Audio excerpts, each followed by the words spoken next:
A pesticide diagnostic laboratory has been established at the Yuma Agriculture Center to help meet the demand for precise and accurate information on the presence of pesticides in soil and plant tissue. This information can be useful in making management decisions, diagnosing field problems, and supporting research.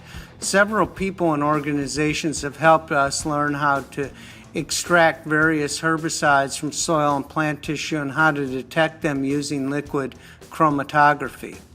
It is not enough, however, to provide results. These results have to be accurate, timely, and meaningful. We have verified that our extraction and analytical methods are accurate. A critical component in the analysis is how representative the sample is.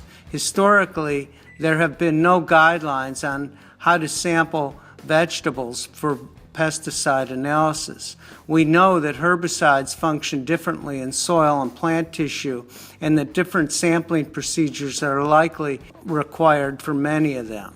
We initially concentrated on 3 lettuce herbicides, Baylan, Prefar, and Curb, although we have so far analyzed for 9 different compounds.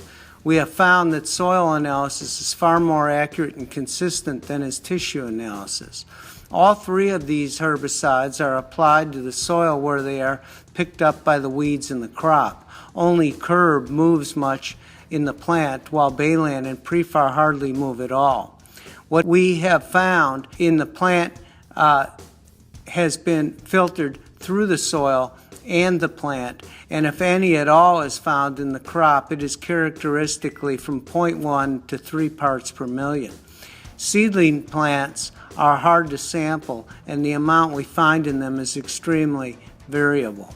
In contrast, we find between 3 and 150 parts per million of these 3 herbicides in the top inch of soil, and it is far more consistent than what we find in the plant. The soil is also far easier to sample.